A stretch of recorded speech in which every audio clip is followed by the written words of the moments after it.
আসসালামু আলাইকুম রহমতুল্লাহি ওবরকাতুহ। সম্মানিত দর্শক, আজকে একটি মৌলিক বিষয় নিয়ে আলোচনা করব।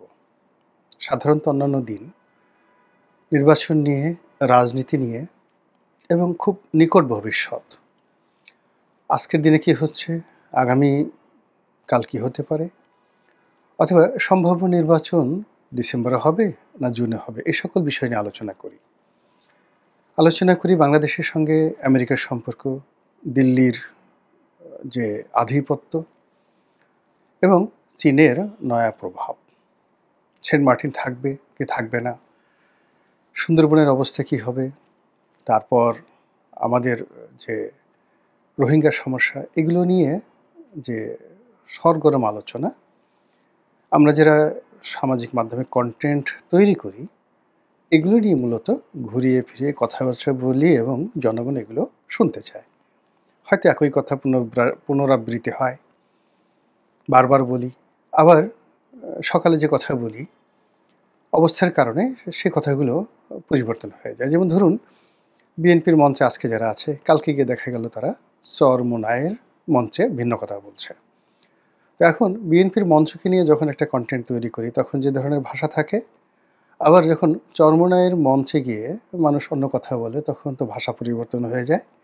আর আমরা যারা সাধারণ কন্টেন্ট ক্রিয়েটার, অনেকেই বিরক্ত হন যে আপনি সকালে এক কথা বললেন, বিকেলে এক কথা বললেন। আমি তো আসলে নিজের পক্ষ থেকে কোনো কথা বলি না, যা ঘটমান বা যা চলমান, সে সকল বিষয় নিয়ে আমার ক্ষুদ্র বোধ বুদ্ধিতে যা আসে, যা ধরা পড়ে, সেগুলি আমি আপনাদের কাছে সাধ্যমতো তুলে ধরার চেষ্টা করি। তো আজকে যে বিষয়টি আলোচনা করব, সেগুলো একেবারে সাধারণের কোনো বিষয় না। এটা একটা রাষ্ট্রের যে মৌলিক চরিত্র, বাংলাদেশ নামক রাষ্ট্রের যে মৌলিক চরিত্র এবং এই রাষ্ট্রের যে মৌলিক পরিচয়, এই পরিচয়টি এখন টলটলায়মান।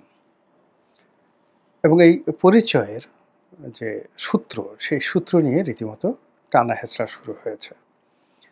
একজন মানুষের জন্ম পরিচয় নিয়ে যখন বিতর্ক হয়, যে এই সন্তানের মাকে বা এই সন্তানের বাবাকে, বহু বছর পরে যদি আবার নতুন করে সেই জিনিসগুলো শুরু হয়, তখন পুরো ব্যক্তির জীবনে, ওই পরিবারের জীবনে যে বিপর্যয় নেমে আসে, ঠিক একইভাবে আমাদের রাষ্ট্রীয় জীবনে রাষ্ট্রীয় পরিচয় নিয়ে কতগুলো মৌলিক সমস্যা তৈরি হয়েছে। কিন্তু আমরা সেগুলো দিকে দৃষ্টিপাত না করে কেবলই মাত্র মানে জ্বর হলে যেভাবে প্যারাসিটামল খাওয়ার চেষ্টা করি, অনুরূপভাবে বর্তমানে ডক্টর মোহাম্মদ ইউনূস সরকার নির্বাচন কবে দিবে, দেবে না, এগুলো নিয়ে আলোচনা করে আমরা সময় পার করছি। কিন্তু আমাদের এই যে রাষ্ট্রটি, এই যে ভূখণ্ডটি, যেটি মূলত 1947 সনে পাকিস্তান তৈরি করার পর একটি আকৃতি পায় এবং এই আকৃতি কিছুটা এলোমেলো ছিল। বিশেষ করে এখন যে অবস্থা, আপনি আমাদের দক্ষিণাঞ্চলে সন্দ্বীপ, হাতিয়া, ভোলা, এখানে যে অনেকগুলো নতুন চর জেগে উঠেছে, এইগুলোকে নিয়ে যে মানচিত্রটা এখন আছে, এটা 1947 সালে ছিল না। কিংবা ধরুন দহগ্রাম, আঙ্গুরপোতা, এই অঞ্চলকে কেন্দ্র করে আমাদের উত্তরবঙ্গের যে মানচিত্র, এটা 1947 সনে ছিল না। এখানে কিঞ্চিত পরিবর্তন হয়েছে। এর বাইরে আমাদের যে সমুদ্রের তটরেখা এবং মহীসোপান, এখন এই আওয়ামী লীগ জমানাতে একটা আন্তর্জাতিক আদালতে সেই রায়ের পর আমাদের যে সমুদ্র সীমার যে মানচিত্র, এটা এখন যেভাবে হয়েছে, এটা আগে ছিল না। ফলে 1947 সনের যে মানচিত্র, তার থেকে 3 দফা আমাদের এই বর্তমান মানচিত্রে পরিবর্তন এসেছে।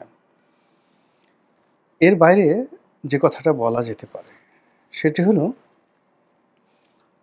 টারশিয়ারি যুগে এই যে ভূখণ্ড, যেটিকে গাঙ্গেয় বদ্বীপ বলা হয়, তো গঙ্গা নদীর যে পলি, মূলত গঙ্গা, এবং এখানে গাঙ্গোত্রী হিমবাহ থেকে যে পলি এসেছে, এটাই কিন্তু পরবর্তীতে ব্রহ্মপুত্র, ভাগীরথী, যমুনা, তারপরে শেষে আমাদের দেশের অসংখ্য নদ-নদীতে বিভক্ত হয়েছে। কিন্তু মূলত এটা যে আমাদের যে ধারাবাহিকতা, এই ভূখণ্ডের যে ধারাবাহিকতা সেটা গঙ্গা থেকে এসেছে। তো এজন্য এটিকে বলা হয় গাঙ্গেয় বদ্বীপ। এই গাঙ্গেয় বদ্বীপে সেই টারশিয়ারি যুগ থেকে আজ অবধি যে সভ্যতা গড়ে উঠেছে, রাজ্য গড়ে উঠেছে, রাজধানী গড়ে উঠেছে, সভ্যতা, কৃষ্টি এবং কালচার গড়ে উঠেছে। তো সেই ক্ষেত্রে এই যে বর্তমান যে মানচিত্র, এই মানচিত্রটি মূলত 1947 সনে র্যাডক্লিফ যে মিশনটা এসেছিল, সেই মিশনের প্রেক্ষিতে, ক্রিপস মিশনের প্রেক্ষিতে, তারপরে আরও অনেক ইংরেজরা এই দেশ ভাগের জন্য যে সকল রাজনৈতিক, ভৌগোলিক যে সিদ্ধান্তগুলো নিয়েছে, তার প্রেক্ষিতে যে মানচিত্রটি রচিত হয়েছে মোরললেস, এরকম মানচিত্র ৫,০০০ বছরের মোটামুটি রাজনৈতিক ইতিহাস বাংলাদেশে লিখা যায় প্রথম রাজা জগদত্ত মহাভারতের যুগে। আমাদের এই অঞ্চলের প্রথম রাজার নাম জগদত্ত, যখন কৌরব এবং পাণ্ডবদের যুদ্ধ হয়েছিল মহাভারতের যুগে। তো তখন থেকে যে ইতিহাস রচিত হয়েছে, সেই ইতিহাসের মধ্যে প্রথম 1947 থেকে আজ অবধি আমরা যে মানচিত্রটি ধারণ করেছি, এরকম একটি ভূখণ্ড আমরা পেয়েছি। এর আগে এরকম সেইভের কোনো ভূখণ্ড আমাদের ছিল না। ১। ২ নম্বর হলো যে এখন যে রাজনৈতিক বিধি ব্যবস্থা, যে সার্বভৌমত্ব, তারপরে শতভাগ বাঙালিপনা আমাদের শাসকদের মধ্যে, এটাও ৫,০০০ বছরের আগে কখনো ছিল না। আর এ কারণে কি হয় যে আমরা আমাদের যে স্বাধীনতা যুদ্ধ, এই যুদ্ধকে আমরা সারা জীবনের অর্জন বলি। আর বঙ্গবন্ধুকে আমরা হাজার বছরের নয়, মহাকালের শ্রেষ্ঠ বাঙালি বলি। এর কারণ হলো যে এই ভূখণ্ডে জন্ম নেয়া কোনো বাঙালি একটা রাজ্য প্রতিষ্ঠা করেছে অথবা একটা রাষ্ট্র কায়েম করেছে। এই ইতিহাস এই বাংলায় গত ৫,০০০ বছরে নেই। শেখ মুজিবুর রহমানকে আপনি যত তুচ্ছ করেন, তাচ্ছিল্য করেন, যত কিছু বলেন, তার নেতৃত্বে, তার নামে এই গাঙ্গেয় বদ্বীপে যে একটি মানচিত্রের জন্ম হয়েছে, একটি পতাকার জন্ম হয়েছে, একটি পাসপোর্ট তৈরি হয়েছে, একটি রাষ্ট্র ব্যবস্থা কায়েম হয়েছে, একটি সংবিধান হয়েছে। এই জিনিসটি বাঙালি জীবনের ৫,০০০ বছরের রাজনৈতিক ইতিহাসে অন্য কোনো বাঙালির দ্বারা হয়নি। শাসক ছিল, রাজা ছিলেন, বাদশা ছিলেন, অনেক মেধাবী মেধাবী মানুষ ছিলেন, রাজ্যের বিস্তৃতি ছিল বিশাল। মানে এখন যে আমাদের মানচিত্র, এর ২০-২৫টি মানচিত্রের সমান রাজ্যের বিস্তৃতি ছিল বিভিন্ন সময়টিতে। কিন্তু আজকের এই যে সত্তা, স্বাধীন সত্তা, এটা ৫,০০০ বছরে ছিল না। এই জন্য বিবিসি বলেন, যা কিছু বলেন, ওই একজন শেখ মুজিবুর রহমান।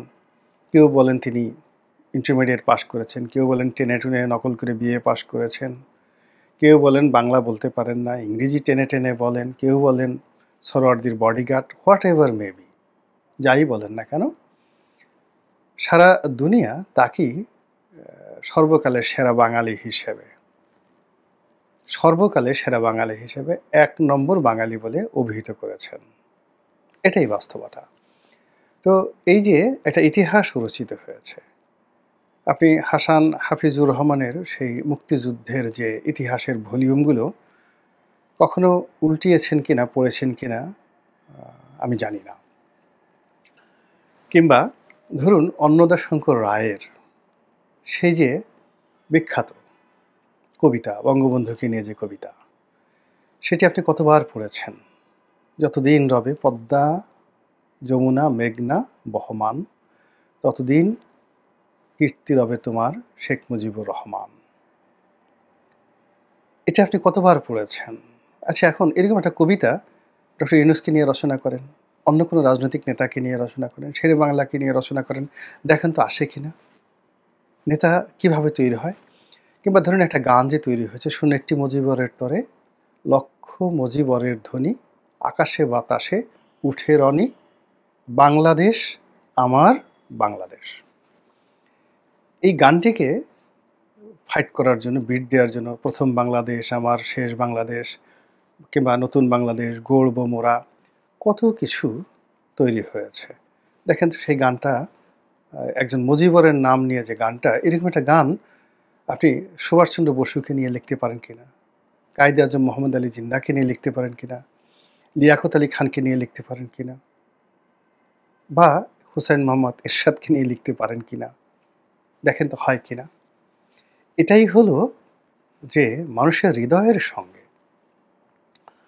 ইতিহাসের সঙ্গে যে একটা মেলা বন্ধন, এই বন্ধনটা প্রকৃতিগতভাবে তৈরি হয়ে যায়। একটা রয়্যাল বেঙ্গল টাইগার, আপনি শত চেষ্টা করেও একটা বিড়ালকে রয়্যাল বেঙ্গল টাইগার বানাতে পারবেন না, আল্লাহই ওইভাবে তৈরি করে দেয়। তো এনিওয়ে, এভাবে নেতার জন্য গান তৈরি হয়েছে, দেশের জন্য গান তৈরি হয়েছে। কি গান? সবকটা জানালা খুলে দাও না, ওরা আসবে চুপি চুপি। একটা গান তৈরি করেন তো এভাবে মুক্তিযুদ্ধকে নিয়ে। কিংবা সোনা সোনা সোনা, লোকে বলে সোনা সোনা নয় যত খাঁটি, একটা গান তৈরি করেন তো এভাবে বাংলাদেশকে নিয়ে, একটা নতুন ভূখণ্ডকে নিয়ে এভাবে একটা গান তৈরি করেন তো। আমারই দেশ সব মানুষের, গরিবের, মজুরের, এই যে গানটা, তুলো একটা গান, এভাবে একটা গান রচনা করেন তো। কিংবা জাতিসংঘ দ্বারা নজরুল ইসলাম এটা তৈরি করেছে, যাকে বলা হয় বাংলাদেশ তৈরি করার আগে আমার সমান না আর বাংলা, আমি তোমায় ভালোবাসি। এটা তৈরি করেছে বা রচনা করেছেন রবীন্দ্রনাথ। এটাকে বাদ দেন, বাদ দিয়ে অন্য যে গানগুলো, অন্য যে কবিতাগুলো, অন্য যে ইতিহাসগুলো, মাকে মনে পড়ে, বা আমি কিংবদন্তির কথা বলছি, আবু জাফর ওবায়দুল্লাহর সেই কবিতা তৈরি করেন না। আমাদের মুক্তিযুদ্ধকে নিয়ে যে সাহিত্য তৈরি হয়েছে, আচ্ছা এরকম একটা সাহিত্য আপনি এরশাদ জামানাতে এরশাদের পত্র নিয়ে তৈরি করেন। মুক্তিযুদ্ধকে নিয়ে যে সাহিত্য তৈরি হয়েছে, এরকম একটা সাহিত্য এই যাকে বলা হয় 2024 সনের যে অভ্যুত্থান, দ্বিতীয় স্বাধীনতা আপনারা বলছেন, আমরা বলছি, এটা নিয়ে তৈরি করেন তো, দেখেন হয় কিনা। যদি করতে পারেন তাহলেই মনে করবেন যে আপনি 1971 সনকে বিট করতে পারেন। আওয়ামী লীগের যে 1971 সনের ন্যারেটিভ, সেই ন্যারেটিভ বা তাদের যে বক্তব্য, তাদের যে দৃষ্টিভঙ্গি, আমি একমত নই। কিংবা মুক্তিযুদ্ধের পরে বঙ্গবন্ধু শেখ মুজিবুর রহমানের কর্মকাণ্ড, তার সিদ্ধান্ত, আমি অবশ্যই একমত নই। কিন্তু 1971 সনের 16ই ডিসেম্বর পর্যন্ত, 47 সন থেকে 16ই ডিসেম্বর পর্যন্ত যে ইতিহাসের যে ধারাবাহিকতা, সেই ইতিহাসের ধারাবাহিকতায় যে মানচিত্র তৈরি হয়েছে, যে পতাকা তৈরি হয়েছে, যে আবেশ তৈরি হয়েছে, যে আবেগ তৈরি হয়েছে, যে ইতিহাস এবং ঐতিহ্য তৈরি হয়েছে, সেই ঐতিহ্যটি সকলের, সকলের সেই ঐতিহ্যকে আওয়ামী লীগ একা নেওয়ার চেষ্টা করেছে। এর দায় আওয়ামী লীগকে বিভিন্ন সময় বহন করতে হয়েছে এবং এখনো হচ্ছে, আগামীতে হবে। তো আওয়ামী লীগকে আক্রমণ করতে গিয়ে যারা ভুল করে 71কে আক্রমণ করে, এটা আমাদের এই যে রাজনীতির যে শ্রেণী চরিত্র, এই শ্রেণী চরিত্রে আমরা আমাদের যে অস্তিত্ব, এটি হারাতে বসবো। আপনারা জানেন যে রাজনৈতিক কারণে 1971 সনে জামায়াত ইসলামী বাংলাদেশে বিরোধিতা শুধু করেনি, তারা সশস্ত্র যুদ্ধ করেছিল। অর্থাৎ পাকিস্তান হানাদার বাহিনীর পক্ষে তারা যুদ্ধ করেছিল, তাদের সশস্ত্র বাহিনী ছিল। এবং যুদ্ধাপরাধ বলতে যেটি বোঝায় সেটি তারা করেছিল। যেমন ধরুন, আমরা যদি 2024 সনে সেনাবাহিনীর সঙ্গে ছাত্রলীগের একটা বাহিনী হতো, কারাকার বাহিনী, রাজাকারের নামের পরিবর্তে কারাকার বাহিনী। যুবলীগের একটা বাহিনী হতো আল বদরের পরিবর্তে আল টটর বাহিনী। তারপরে যুব মহিলা লীগের ধরেন একটা বাহিনী হতো গুংসা বাহিনী, এবং সেনাবাহিনী, পুলিশ এরা মানে তাদের অস্ত্র-শস্ত্র এই সমস্ত গুংসা বাহিনী, টারাকার বাহিনী এদের হাতে দিত।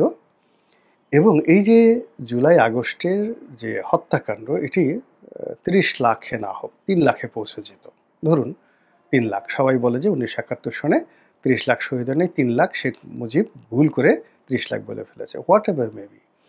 ৯ মাসে ৩ লাখ লোককে আপনি হত্যা করে দেখেছেন? কতগুলো লাশ একত্র হয়ে ৩ লাখ লাশ হয়, কেমন দেখায়? ৩ লাখ লাশ একত্র করলে কত বড় একটা পিরামিড তৈরি হয়।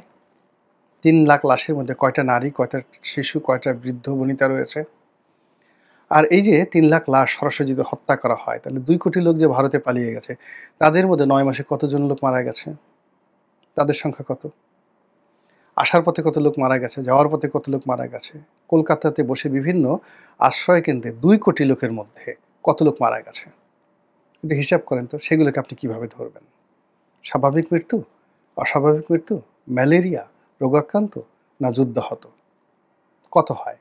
এনিওয়ে, এগুলো নিয়ে বিতর্ক দরকার নেই। কিন্তু যেটি সাধারণ মানুষ বলে যে একেবারে সরাসরি পাকিস্তানি হানাদার বাহিনী, তার দোসর রাজাকার আলবদররা ডাইরেক্ট গুলি করে যদি ৩০ লাখের পরিবর্তে ৩ লাখ লোকও মেরে থাকে, এবং সেই ৩ লাখ লোক যদি ২০২৪ সনে আসতো, অর্থাৎ ৭.৫ কোটির মধ্যে যদি ৩ লাখ হয়, তাহলে ১৮ কোটিতে ৬ লাখ লোক মরার কথা, তাই না?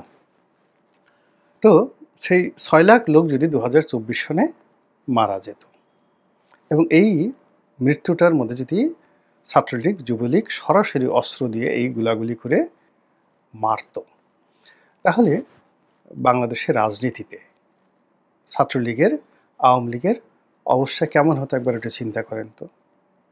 যেমন হতো ঠিক তেমনই কিন্তু অবস্থা সেই জামায়াত ইসলামীর অথবা তাদের যে সংগঠন, সেই রাজাকার আলবদর আশ-শামস, এই জায়গাটুকে কিন্তু বিভেদ সৃষ্টি করার, বিসংবাদ সৃষ্টি করার চেষ্টা না করে বঙ্গবন্ধু এই জায়গাটাতে মিনিমাইজ করেছিলেন জাতীয় ঐক্যের স্বার্থে, ইসলামের স্বার্থে। এর কারণ হলো যারা এই শান্তি বাহিনীতে ছিলেন, রাজাকার ছিলেন, আলবদর ছিলেন, যত ক্রাইমই তারা করেন না কেন, তাদের দাড়ি এবং টুপি থাকার কারণে সাধারণ মানুষের একটা আবেগ এবং অনুভূতি ছিল, যেটিকে বঙ্গবন্ধু শ্রদ্ধা করেছিলেন, ক্ষমা করেছিলেন। একেবারে দৃশ্যমান যে বিচারগুলো না করলেই নয়, সেই বিচারগুলো তিনি করেছিলেন, এবং কিছু বিচার রেখে দিয়েছিলেন ভবিষ্যতের জন্য, যেটি করতে গিয়ে আওয়ামী লীগ বাড়াবাড়ি করেছে। এই বিচারটি আওয়ামী লীগ বাড়াবাড়ি করেছে, এতে কোনো সন্দেহ নেই। আমি যেভাবে বলেছি, সাইদী সাহেবের যে বিচার, কাদের মোল্লার বিচার, কামরুজ্জামানের বিচার, এটা ঠিক হয়নি, এটা এখনও বলছি। আবার এখন যা কিছু হচ্ছে, এটা কোনো অবস্থাতে ঠিক হচ্ছে না, কোনো অবস্থাতে ঠিক হচ্ছে না। তো যেটা বলছিলাম যে জামাত তার যে সেই ৭১-এর যে কর্মকাণ্ড, সেই ৭১-এর কর্মকাণ্ড মুখে বলছে উই আর সরি, কারো মনে যদি আঘাত দিয়ে থাকি, নট লাইক দ্যাট। জামাতের পলিট ব্যুরোতে বা জামাতের যে কেন্দ্রীয় কমিটির বৈঠকে তারা অ্যানোনিমাসলি সিদ্ধান্ত নেবে, এবং সেটা রেজুলেশন আকারে তাদের গঠনতন্ত্রে থাকবে সেই ভুলের কথা। এইটা হলে বলা হয়, মানে যাকে বলা হয় তাদের যে অনুশোচনা, তাদের ভুল স্বীকার, কিন্তু সেটা তারা করেনি এবং করবেও না। সেটা না করে তারা এই যে ২৪-এর যে বিপ্লবটি, গণ অভ্যুত্থানটি, এটিকে তারা ওন করেছে, এবং এটাকে তারা ওন করেছে, এবং এটার পেছনে যে বিনিয়োগ, ডিজাইন, ম্যাটিকুলাস ডিজাইন, অংশগ্রহণ, যারাই ছিল দেশি বিদেশি, তাদের মধ্যে সবচেয়ে বেশি গুরুত্বপূর্ণ ভূমিকা রেখেছে জামাত, এবং এই কারণে এই সময়টিতে জামাত খেলতে পারছে, অসাধারণভাবে খেলতে পারছে, এবং তাদের এই খেলার সঙ্গে কিন্তু বিএনপি অন্য সবাই পারছে না। কিন্তু সমস্যাটা হয়ে গেছে যে ৭১ সনের যে ন্যারেটিভ, ৭১ সনের যে প্রেক্ষাপট, ৭১-এর যে অর্জন, সেটা পতাকা, সংবিধান, তারপর মানচিত্র, মানুষের আবেগ, অনুভূতি, শিল্প, সাহিত্য, সংস্কৃতি, এই পুরো যে আখ্যানটি, সেই আখ্যানটি রিসেট করে ২৪-এর জুলাই আগস্টের বিপ্লব বলেন, এটাকে চার্টারের মাধ্যমে ডক্টর মোহাম্মদ ইউনূস সরকার যা কিছু করতে চাচ্ছেন বা জামাত যে কাজটা করতে চাচ্ছেন, এই কাজটি করা কি সম্ভব হবে?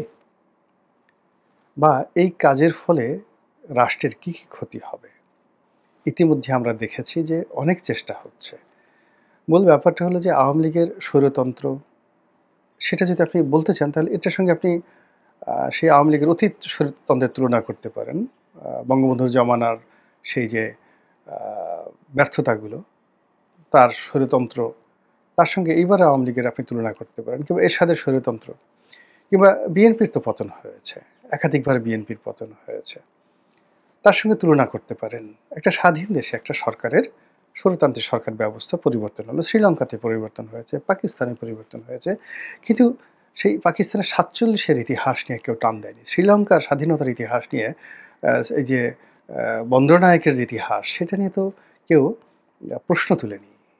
কিন্তু আমরা সেই কাজগুলো করছি। ফলে ৭১কে প্রতিস্থাপিত করার জন্য ২৪-এর যে উদ্যোগ, যেটি এই ২৫ সনে এসে ২০২৫ সনে এসে আছড়ে পড়েছে এবং সবকিছু তছনছ করে দেওয়ার যে পরিবেশ পরিস্থিতি তৈরি হয়েছে, এটা আখেরে বা শেষ অবধি আমাদের জন্য ভালো ফলাফল আনবে না। আল্লাহ আমাদের সবাইকে হেদায়েত দান করুন এবং হেফাজত করুন। আসসালামু আলাইকুম ওয়া রাহমাতুল্লাহি ওয়া বারাকাতুহু।